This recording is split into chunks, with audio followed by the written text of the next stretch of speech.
Thank you very much, Mr. Presiding. Maraming salamat po sa pagkakataon na ibinigay niyo sa akin para magtanong tungkol sa resolution nito. Good luck, sir! Alright! Kaya relax tayo ngayong araw na ito. Okay, mapapakasensya na. Pero I just said to do my job. Alright, just be ready, sir. And do your best. And good luck to all of us. Alright, maaari po bang i-discuss yung framework sa ating local government code na nag-back up ng ganitong measure na pwede tayo mag-donate ng mga school buildings mula sa books ng LGU papunta sa Department of Education? Mr. Presiding, syempre kasama ko po ang aking mga kasamaan sa education, mga members po. Syempre, I will also seek help for our Mr. Valedictorian kung may mga, as the co-chair on education po. Mr. Chair, on the local government code, compliance with the law, the Republic Act number 8293 or the Intellectual Property Code of the Philippines, Mr. Honorable Vice Mayor po. Alright, ito pong measure na ito ay sinasabi na ililipat po ang some real properties, ibig sabihin local school buildings, mga nagawang school buildings na nasa libro ng local government. Ibig sabihin naka-record siya bilang pagmamayari ng local government ng Mayor Mercedes. At ang ating local government code ay pinahihintulutan ang ating LGU na ilipat ang pagmamayari na ito papunta sa Department of Education, isang national agency po. Yan po ay allowed ng batas at kaya po natin ginagawa ang proseso na ito ngayon dahil para po maisagawa yun ay dapat una mayroong resolusyon o ordinansa mula sa council. Pangalawa, mayroong deed of donation, yun po yung ating nakikita ngayon at yun po ay dapat tanggapin ng Department of Education, isang national agency, at bibigyan po yan ng Commission on Audit at iba pang mga applicable agencies sa ating gobyerno. As far as these processes are concerned, I think in order naman siya. Alright? Okay, pangalawa po, tignan po natin ang mga ililipat natin mga real estate mula sa libro ng ating government papunta sa Department of Education. So ito po ba ay mga natapos na mga classrooms? Yes, Mr. Honorable Vice Mayor. Alright, at ang mga classroom na ito ay may mga CR at yung mga iba ay walang CR? Yes, Honorable Vice Mayor. Ano ba ang sabi ng batas o regulasyon patungkol sa requirement ng CR sa bawat classroom? Required ba na may CR ang bawat classroom o okay lang na walang CR? Okay lang din na walang CR, Honorable Vice Mayor. Yun ba? O dapat may CR lahat? Pero ngayon po required na meron. Alright, tignan natin. Sabi po dito, ang source of fund na sinasabi ay Excise Tax 2016, 2019, 2021, 2020. Naalala ko last time yung na-appropriate ay yung 2022, distribute last time. So I would assume na yung source of funds na ginamit para sa paggawa ng buildings na ito ay mula sa Excise Tax 2016 hanggang 2021. Sagad na, tama? Yes, Mr. Honorable Vice. At lahat ng mga salaping iyon, lahat ng excise tax na ginastos mula 2026 hanggang 2021, lahat na ginastos para sa mga classroom ay ito na, itong mga nasa listahan na ito, tama? Apo, sa schools lang po, Honorable Vice Mayor. At lahat sila ay ginastos during the administration ni Honorable Mayor Maria Lourdes Respicio Saguban, tama? Noong 2019 po siya umupo. Yan, tama po. Pero kahit na 2016, sinabi dito, naasahan naman natin na delay usually ng 3 years yung distribution and release ng Yes, funds. So lahat ng execution and implementation nito ay under the administration ni Honorable Mayor Maria Lourdes Respicio Saguban, tama? Yes, Honorable Vice Mayor. So as far as I'm concerned, pwede kong sabihin ngayon na kung anuman ang performance niya tungkol sa pag-implement ng paggamit ng excise tax as far as classrooms are concerned, ay ito na yung performance niya, tama? Yes po, Honorable Vice Mayor. Alright. At para sa mga excise taxes na kanyang in-implement, na ginamit niya na mula sa excise taxes ng 2016 hanggang 2021, ito na po yung na-accomplish niya ng mga classroom na inappropriate sa lahat ng mga ordinance para sa mga classroom na yun. Tama? Yes, and then there's ongoing pa naman po na mga projects. Pero more or less, ito na yun. Tama? Apo, ito po yung natapos po. Ito yung natapos. Yes po. 2016 and 2021 excise taxes. Yes, tama? yes po. At saka marami pa pong ongoing. Ongoing pa lang po. Okay, so ito lang yung natapos. Yes po. And alam niyo po ba pwede kung na po. magkano yung inappropriate para sa mga classrooms mula sa mga excise taxes mula 2016 hanggang 2021? Sorry for that, wala akong total amount kung magkano na po yung nagastos po from the education sector po. Honorable Vice Mayor. Bilang member po ng council, currently, at council nung nakaraan, at during po ng inyong tenure, ay meron po kayong naipapasa na mga appropriation at paggamit ng excise taxes. Mga ilang milyon po kada appropriation, kada taon ang nagagamit at isinasaalang-alang para sa mga classroom na katulad na ito. Hindi ko po maalala, Honorable Vice Mayor. Pero meron po kaming nalalaan. Pero hindi ko lang po maalala kung magkano na po yung total po na alat po namin for the education sector ng excise tax po. Doon sa 2022, na allocation ng excise taxes, magkano po ang inilaan para sa classroom mula doon? Mahirap pong kalimutan yun dahil pinag-awayan natin yun nung nakaraan. Malaking halaga po, hindi po ba? Yes po. Kasi mainly po, tama po ba na observation ko, ay every time na nag-allocate ng excise taxes, more or less, ay nagagamit siya mainly para sa mga daanan at mga Hindi po maalala ba, Honorable Vice Mayor? Pero during yung 2016 hanggang 2019 or very recently lang, yung 2019 lang na ipasa yung batas na maghati yung probinsya at yung local ng excise taxes. Kaya kung ngayon nag-enjoy tayo ng mga around 90 million in excise taxes, noong before or around 2019 or just a little bit after 2019, nag-enjoy tayo ng mas malaki. Mas mahigit 100 million, 200 million na excise taxes. Pero makakapit na budget na around 350 million yung estimated na collection mula sa excise taxes.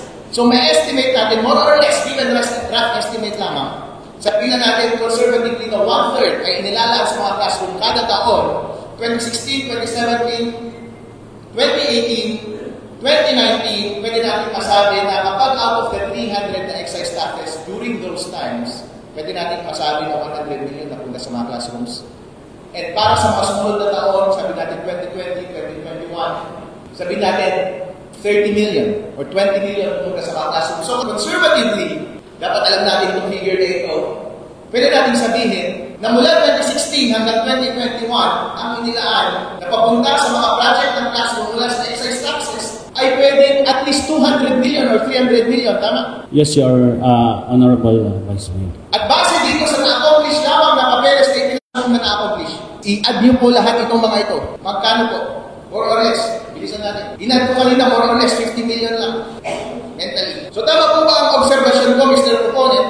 Nakikisip natin na nagdalaan tayo ng paggawa ng mga classroom in that period ng around 300 million pesos. Pero ang nagawa lamang ay itong mga bagay na ito na more or less 50 million pesos. Tama po ba ang observation ko na yun, more or less? Nasa 30 million po ito.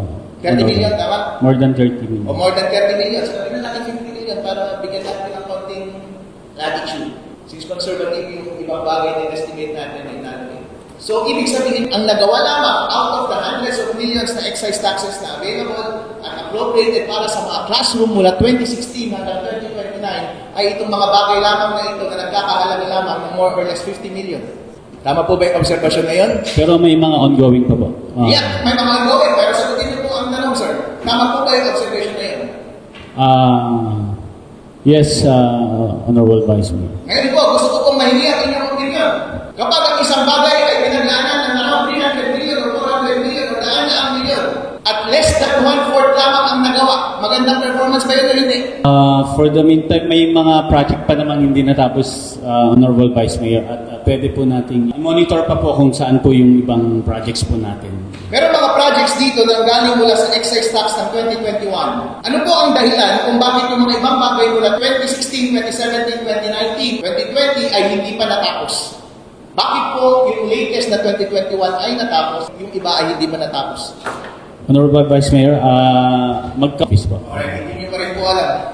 Kung titignan po natin yung mga resolution na nag-appropriate or ordinance na nag-appropriate ng mga excise taxes mula ng mga nakaraang taon, simula ng 2016, kung titignan niyo po yung mga listahan ng mga classroom na nakalista doon, at listahan ng mga barangay, marami po. Dozens. Pero ang natapos lang na nakikita ko ngayon, little over a dozen. Sa tingin ko po, hindi magandang performance yun. At marami pong hindi natapos. At gusto po natin marinig ang paliwanag kung bakit hindi natapos. Ito po ay rinireflect niya yung sentiment na sinabi ko nung nakaraan na ang excise tax dapat ng ating bayan ay magamit ng maayos. Kaya nga po ang challenge ko noon sa aking speech, kung ginagamit nyo ng maayos yung ating excise taxes, ilista nyo lahat ng mga Pinaglaanan nyo ng excess taxes simula ng 2016. Yung mga barangay, yung mga classroom na tinukoy ninyo at ipakita ninyo yung picture. May picture po ba tayo ng mga bagay na yun? Wala. Kuha na lang po ako sa engineering office, Wala. Mr. Malamang yung mga bagay na wala dito ay walang picture dahil hindi pa natapos naman. Meron po ibang mga classroom dito na nagkakahalaga lamang ng 349,000 pesos. Masasabi niyo po ba na ang mga size ng classroom na ito ay standard more or less? Pare-pareho o magkakaya? Mr. Temporary Presiding Officer. Recognized, Honorable Pastor. The Honorable Vice Mayor, allow me please. Go ahead. With regards to the question, itong project na to with 349,643, ang description po dito, it says, completion of one classroom school building. As I can see it, Mr. Chair, Honorable Vice Mayor, in the year 2023, kung saan nag-construct ng one classroom school building with completed through the amount of 349,643. Ito po, it represents only one school building, Mr. Chair and Honorable Vice Mayor. 1.4, and it was completed in the same year, amounting to 349,000. The size of the school class, one classroom school building is a standard size po, pursuant to the guidelines of the DPWH or the Department of Education, Mr. Chair. Thank you so much, sir. Mr. Chair, if the gentleman would oblige me, the terms construction, completion, and rehabilitation were used in the details of the property. May I ask, please, the Honorable, or explain to me the differences among these terms and how the prices will differ as these terms are used? Yeah, Mr. Chair, Mr. Vice Mayor, with regards to this particular project in Barangay San Lucong Elementary School, it is true that one classroom was, nakikita po natin with the budget allocation of 1.495. Ito po ay hindi kayang kumpletuhin ng isang standard na classroom. Kaya kinailangan pong mag-allocate ng additional fund amounting to 349,000.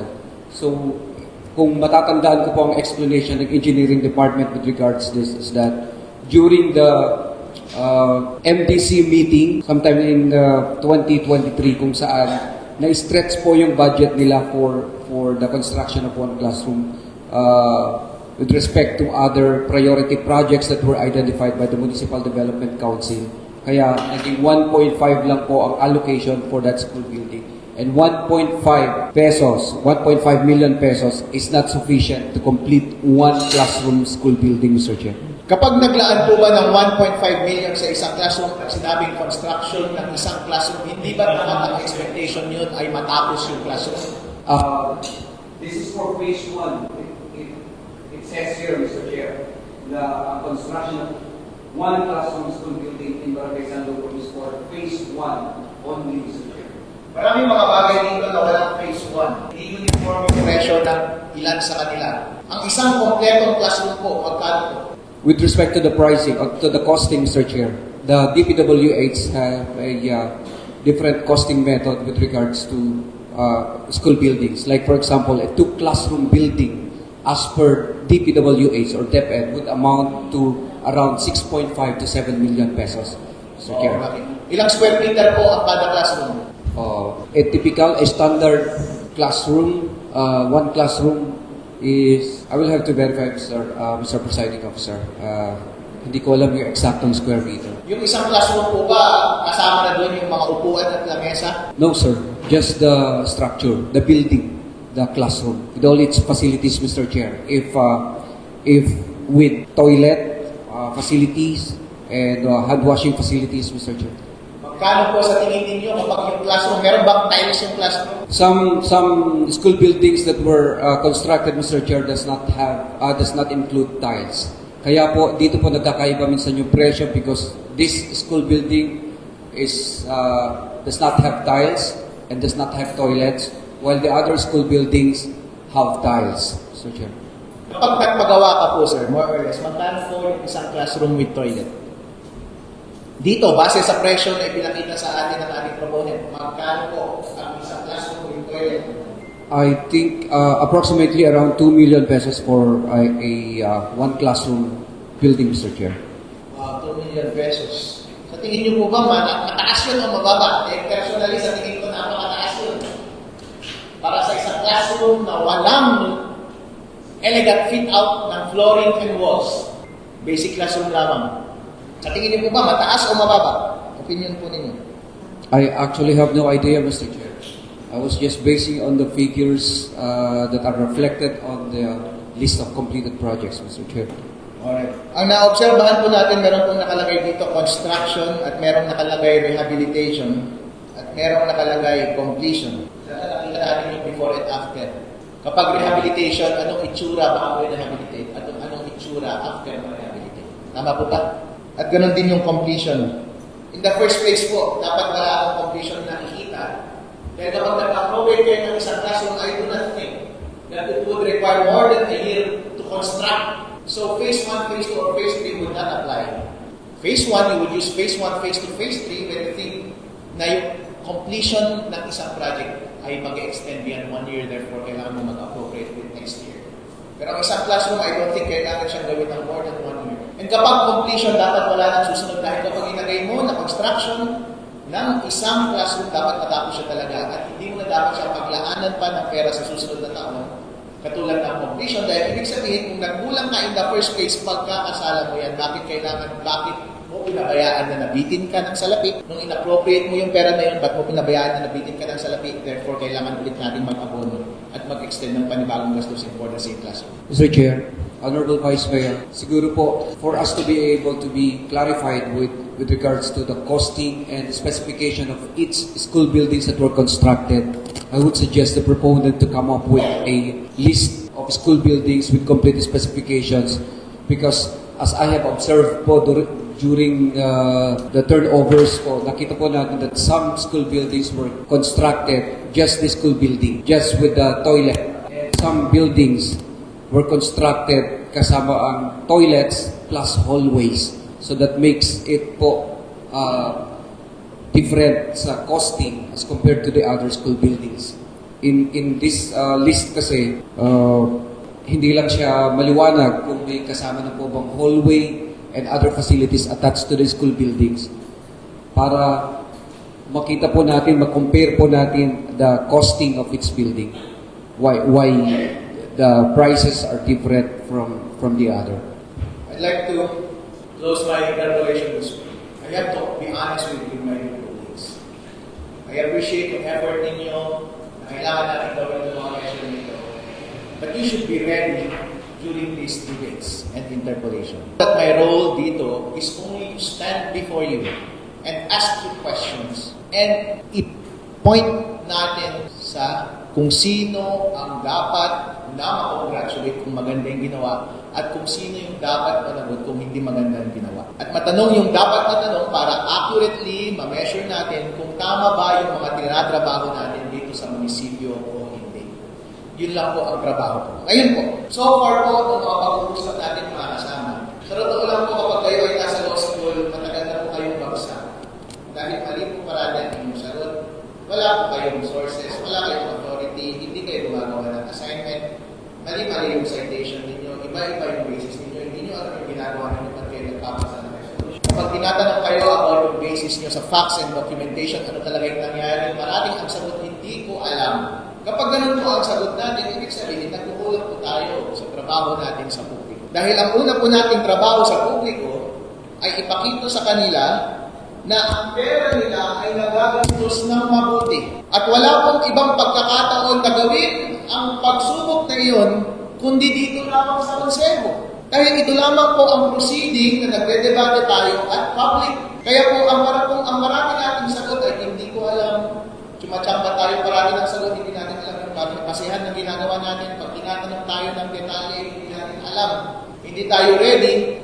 Bagsak po tayo sa paggawa ng ating trabaho sa publiko dahil pera po nila yan. Hindi natin sa kanila na-account ng mabuti ang tamang paggastos ng kanilang salapi.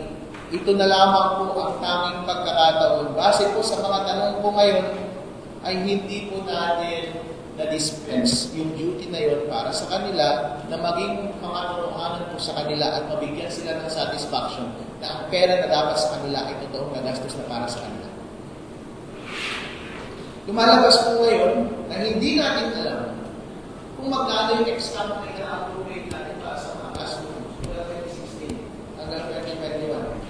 nakikita ko po ngayon dito na ito na po ang lahat ng na-accomplish na classroom mula sa excise taxes ng 2016 hanggang 2021. Maalala po ninyo yung nakaraan na pinagawain natin ng excise taxes ng 2022.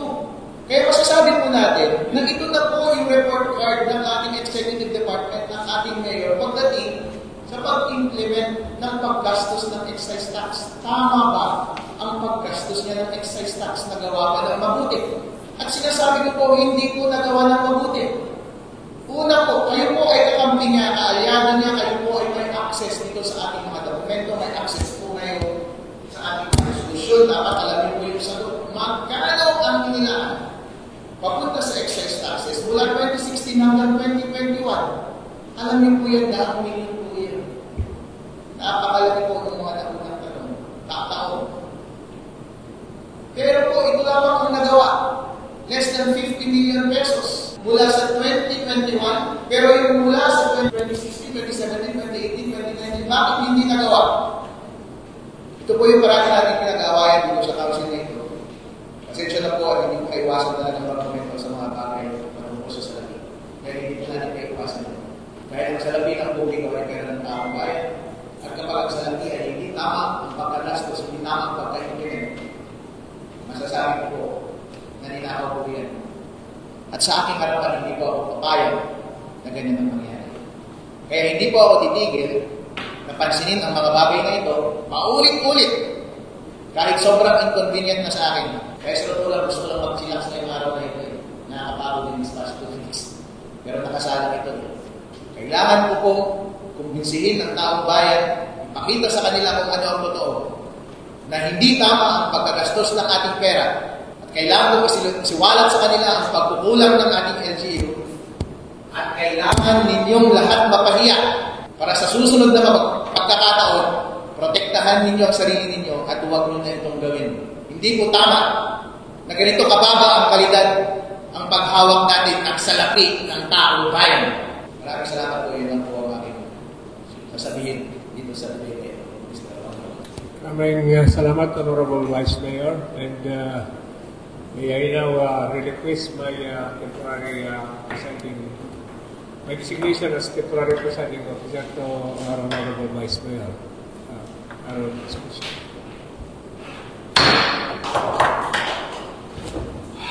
All right. Let's go ahead, sir. Mr. Presiding Officer, I think there are no more members of this august body who would like to interpellate the proponent of the proposed resolution authorizing the municipal mayor to enter into a deed of donation with the DepEd division of Isabela. I move that the period of debate be terminated. No objections. Such period is completed. I move that the Secretary be directed to read the next item under our business for the day, Mr. Chair. Mr. Honorable Leader, ayaw mo bang ipasa na yung resolution ngayon? Pagkatapos, baka gusto natin i-open muna. Sorry, sir. I have to override you. Nabasa niyo na po, meron po ba tayong format na resolution para sa bagay na ito? Wala po sa akin kamay. Yung memorandum of agreement, meron po, pero resolution, yung resolution na draft, ay wala pa. Wala pa po. O hindi po natin pwedeng pagbotohan kung wala. Makakahintay po ito siguro next week. Or unless gusto nyo ipiit ngayon, kailangan po natin ang kopya ng resolution. Binubuksan ko po ang floor para sa formal amendments. Meron po bang mga miyembro ng ating council ang gustong mag-propose ng formal amendments dito sa ating resolution?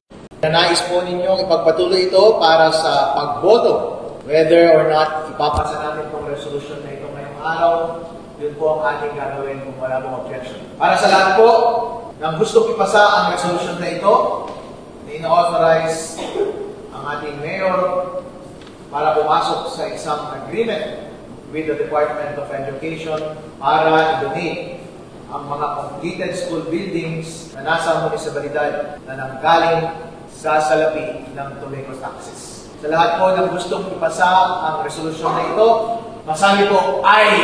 Sa lahat po ng may ayaw na ipasa ang resolution na ito, masabi po nay. Ang resolution po ay pumasa. Regards this, Mr. Chair. Go ahead, sir. I move that an ordinance prohibiting the manufacture, sale, ownership, and possession of boga, the municipality of Puerto Mercedes, Isabela be passed for the first reading today. Alright. Meron po ba kayong kopya ng ating ordinance please? Yes, Mr. Chair. Kaya i-distribute po sa lahat ng membro. Members, the cabinet proposal. With that, ang floor po ay open para sa debate, interpelasyon at pagtatanong sa ating proponent tungkol sa matter na ito. Lahat po ng gustong magtanong ay maaari po kayong magtanong. Honorable Esteban, sir? Isa mo tibalik, ang daming mga bata doon na nagpapaputok. Parang gusto kong, pero yung mga, kung kasi, yung mga magulang din, they are tolerating their children to, para maglaro ng ganito. Yes po. Actually po, we do have an existing ordinance passed in 2018 regulating po the sale and use of fireworks and firecrackers within the municipality of Reina Mercedes. At sa ordinance po na ito, hindi po included ang device na boga sa nire-regulate at nire-restrict po natin. Kaya kailangan po natin gumawa ng isang ordinance specifically for the boga. Napakaganda yung proposal ordinance mo, Mr. Chair. Ang kwan lang na naman natin dito, yung implementation na naman. Diyan na naman tayo magkakatalaw dyan. Although, meron na naman tayong batas ng ganito. Kung wala naman action mga barangay officials, tayo lahat, dapat makialam tungkol po dito. Hindi lang tawang mairiris dito, pati yung mga hayop na iriris din. Yes po.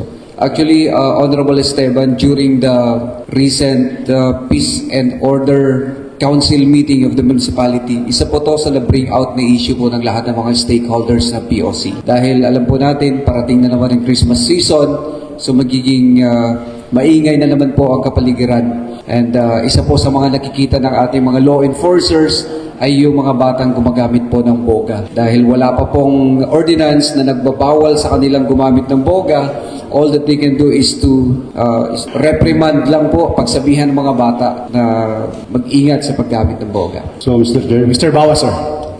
napakaganda itong ordinansa. Subalit may napapansin ako na ipagbawal natin yung paggamit sa mga improvised na mga paputok na ito. So, matanong ko nga dito sa proponent, kasi karamihan ngayon, di ba maraming mga ibon na dumadapo sa mga rice field. Okay, maraming salamat po sa inyong pagpapaliwanag. Hindi na po natin kailangan ulitin pa ngayon yung debating naganap nung nakaraang sesyon. Pero naiintindihan ko po kung saan kayo nanggagaling. I think ang bottom line lang nito is, ang ating proponent gusto niya na kung required naman ng batas, ng regulasyon at ng mga ordinansa na mag-apply ng mga permit, i-reiterate lang natin. Clear ba yan? Alam natin, hindi po tayo nagdi-disagree lahat na ang batas ngayon, kasama na yung mga rules ng mga department ng ating gobyerno ay nagre-require ng mga clearances, permits o kahit na ano pang bagay sa lahat ng mga contractors. Tama? Opo.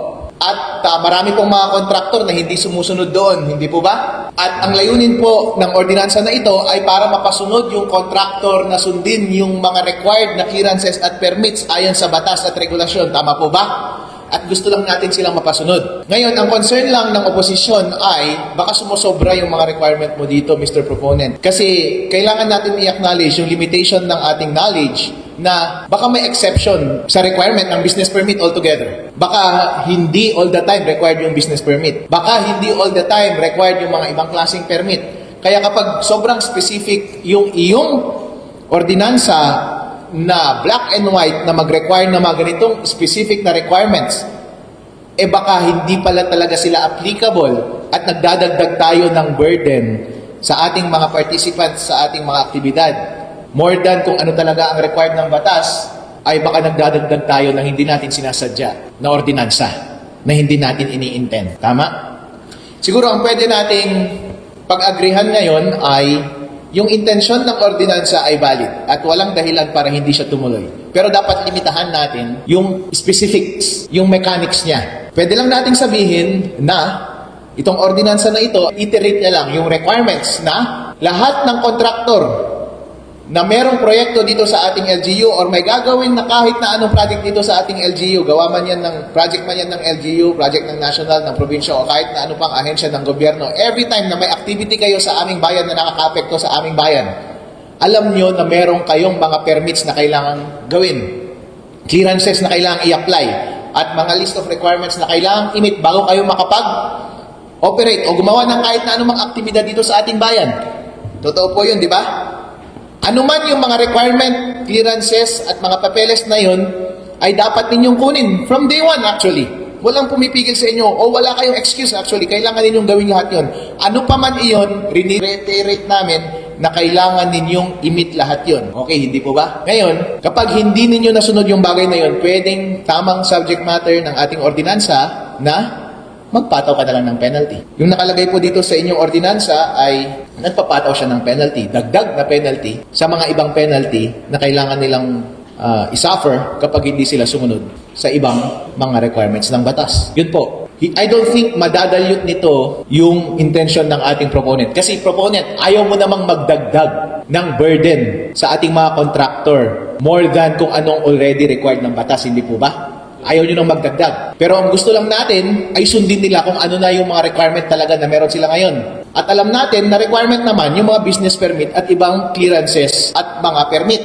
Basta sundin lang nila yon, walang question po. Kaya ang nakikita ko po na pwede nating pag-usapan at middle way ng proponent at opponent ngayon ay ilagay na lang natin doon sa ordinance na lahat ng contractor, tulad ng sabi ko kanina na merong undertaking dito sa ating territorial jurisdiction ay dapat mag-apply ng mga required na permit ayon sa batas, regulasyon, ordinansa o ano pa mang applicable na processes na dapat nilang gawin. At kapag hindi nila ginawa, meron pong additional penalty. Yun yung value added ng ating ordinansa. In other words, hindi na natin kailangan pang i-specify para lamang hindi tayo magkamali na sumobra tayo dun sa intention natin na gusto lang naman natin silang mapasunod eh. Required naman talaga sila. Ang concern lang ng opposition is masyadong specific yung linagay mo dito. Baka merong mga instances na hindi naman talaga applicable na mag-apply sila ng business permit. Kailangan natin i-acknowledge yun. Okay ba yun, Mr. Galabay? O gusto mong ipilit? Kasi kung ipipilit natin yung mga specific provisions, okay lang naman, that's your prerogative, pero kailangan nating i-debate kada line item. Kasi hahanapin natin yung source authority, source law, source regulation, ano yung mga instances na required ng business permit, and then kailangan nating i-reflect yun dito. Ano yung mga instances na required ang mga ibang bagay? Mr. Chair, I believe the proposed measure, the provisions of the proposed measure is valid and sufficient, Mr. Chair, in order for this municipal government to have close monitoring to all infrastructure projects implemented in this municipality, whether it came from national, provincial, or local, Mr. Chair. Exactly. Sila ang magpopolis at tayo rin ang magpopolis actually. Yes, Mr. Chair. Kapag nakita natin yung contractor na nag-ooperate at wala palang business permit, or naggumagawa ng activity na walang kaukulang permit, pwede nating ipulis yun. At saka siya ng ating ordinansa. Pwede natin siyang kasuhan. Yes, Mr. Chair. Hindi madadalyot whatsoever in any way yung ordinansa na gusto mong ipasa kapag ganun yung language ng ordinance. To be fair sa proponent, yung super specific lang naman sa kanyang ordinance is yung mayor's permit tsaka business permit. The rest, sobrang general na lahat yun. Sobrang safe ng mga yun. So, ang point of debate lang ngayon is, ano ba talaga yung mga instances na required ang mayor's permit or business permit? Ano ba yung sabi ng batas at regulasyon tungkol dyan or ang ating ordinansa sa munisipyo tungkol dyan, sir? Ano ba ang source law niyan? Insofar as I am concerned, Mr. Chair, given na yung aking kaalaman, ang sinasabi po ng ating batas na kung ikaw ay kumikita, gumagawa ng isang gawain sa munisipalidad, basta kumikita ka sa gumagawa ka ng negosyo, kailangan kumuha ka ng iyong permit. Mr. Chair. Go ahead, sir. Alam po natin lahat that the Honorable Vice Mayor has a law firm in Manila. Awa po ako, Mr. Chair. And nung nag-establish po kayo ng law firm in Manila, for sure, you have secured your business permit somewhere in Manila, kung nasaan man naka-base yung inyo. Okay po. Now that you are in Isabela, for example, and you have a client in Reyna Mercedes, Isabela, does it mean that you have to pay your business permit in Reyna Mercedes because you do have a client here in Reyna Mercedes, Isabela, Mr. Chair? Oh, that's a wise question, sir. That's true, that's a valid question. On the other hand, meron ding mga, for example, kapag that's valid, sir. I don't have to apply for a business permit here. Kahit may clients ako dito sa Kawayan or dito sa Ilagan, I don't need to. Kasi ang branch ko lang ay one branch. Nandun lang sa Taguig. Meron ding mga instances, sir, actually. Na kapag may tindahan ka, may hardware ka, tapos mag-set up ka ng branch or front office or front store sa Kawayan or sa Nagilian or sa Rina Mercedes, in each of those jurisdictions, kailangan mong mag-apply ng mayor's permit at kailangan mong i-enroll ang iyong storefront, actually kahit warehouse, para sa isang business permit at para sa BIR. Yun yung tanong na kailangan natin sagutin. Yes, Mr. Chair. Actually, ang tinutukoy po niyan, Mr. Chair, ay sa Section 139 ng ating pong Local Government Code, yung professional tax. Alright. Mr. Proponent, baka gusto nating manghingi ng opinion sa DILG. Masulatan natin yung DILG kung specifically applicable ba yung business permit sa mga contractor na may project dito sa atin. Novel question yan, sir. Magandang question yan. Magandang pang thesis. Pero at any rate, kung gusto mong i-preserve yung integrity ng ordinance mo, I don't think talaga madadilute yung ordinance kapag tanggalin mo lang yung specific business permit requirement doon or mayor's permit. Pag tinanggal mo yun, okay lang naman eh. Kasi at any rate, kung sa tingin mong required talaga ang business permit at merong nagtuloy na contractor na walang business permit, kasuhan natin. Pwede pa rin natin silang kasuhan base sa definition or requirement ng business permits in general. Kung gusto mong i-insist, it's a good exercise. Yes, Mr. Chair, we will take it up. We will amend the provision of Section 4. We will put it this way, just secure it permits. Kung gusto mo talagang maging Bibo, sir, hindi kita pipigilan talaga na i-include siya explicitly. Kasi I think it's a novel question and kapag maiipit yung mga contractor at i-require natin sila, kakasuhan tayo ng mga contractor. Yung LGU natin. Pero hindi naman siya involved money. Pero it's a legal question na maganda siya na decided ng court or decided ng kahit na ano pa mang government agency. Kung gusto mong insist, hindi kita kukontrahin. Prerogative mo yun, sir. Kung gusto mong insist. Pero it will rise and fall base sa boto ng ating body kung papasa siya as ordinance. Mr. Yes. Adun, sir. Mr. Presiding, Honorable Galabay, maganda po yung advice po ni Vice Mayor na mag-consult tayo sa DILG kasi sila yung nakakaalam lahat sa mga batas na lalo sa mga business permits ng contractors. GMC naman po for the whole and general businesses po kasi ang pinagbabasehan natin. Yes, I think in practice lalabas lang talaga dito yung mga covered na mga rules and regulations ngayon kapag nag-maintain ka lang ng office sa locality na yun. Like storefront or office, any office for that matter, doon ka i-required ng business permit or mayor's permit. Pero sa mga contractor na walang opisina dito at napupok-pok lang sila, naguhukay, medyo hindi tayo malinaw pagdating sa bagay na yan. Walang malinaw na sagot. Dito ba sa locality natin, marami talagang walang business permit na mga contractor dito? Maraming nagpapatayo ng project na wala silang business permit? Hindi po ako I'm not aware kung may mga contractor na walang business permits, Mr. Chair. I want to emphasize that this proposed measure came out from the legislative inquiry we conducted on the infrastructure projects implemented in the municipality of Rina Mercedes, these contractors, Mr. Chair. Kaya po tayo nag-come out ng ganitong proposed measure kasi gaya po ng sinabi ng ating Municipal Planning and Development Council, si Engineer Navarro, na may mga contractor na hindi po sila nakipag-coordinate dito sa local government.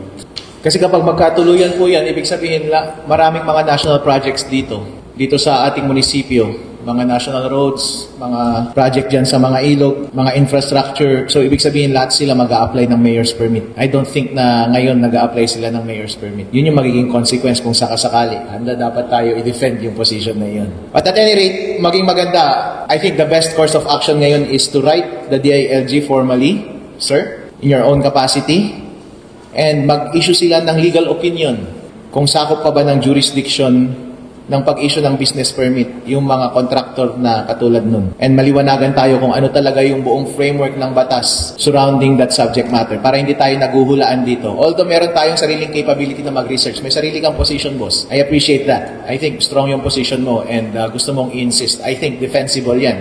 Kapag gusto mong idire-diretso yan sa court or question tayo ng mga ng mga big contractors. Sabi nila, bakit kayo lang ang gumagawa niyan? Sa ibang bayan, hindi kami gumagawa niyan. I think defensible yan. Kapag dinala ka sa korte, kaya mong i-defend yung bagay na iyan.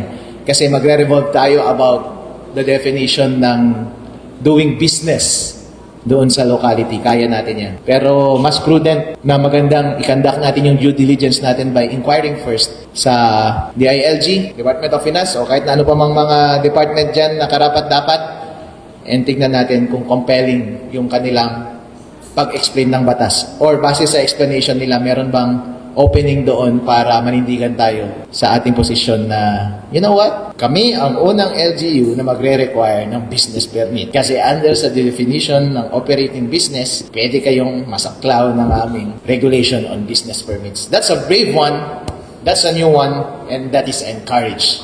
I encourage that. Kung ano man ang consequence niya, economically and bureaucratically, kung magiging mas inefficient o hindi, that remains a curiosity. Tingnan natin kung anong mangyayari. Pero it's a good exercise. I know you have conducted your own research. Pretty much right now, tinignan ko yung mga parang defensible. Pwedeng pag-usapan. Pero tingnan lang natin kung anong opinion ng mga main agencies. Kung sasabihin nilang, Reyna Mercedes, you're crazy. That's too much. And then, o kaya, lalabas na, hindi pala strict. Although, ito yung practice ngayon, pero it would make sense if we required that. Although, merong ganitong economic consequences na mangyayari. And tignan natin, and saka natin i-subject. Maybe next session, sir. I-defer muna natin to until next session. Yes, Mr. Chair. Maraming salamat po sa inyong pong kaisipan para lalong mas mapaganda po natin itong proposed measure na ito para sa kapakinabangan ng municipal government ng Reyna Mercedes. Thank you po. Yes, mag-require ka sa kanila ng legal opinion from the departments. Alright? Yes, Mr. Chair. Okay. Ang session na ito ay natatapos na po.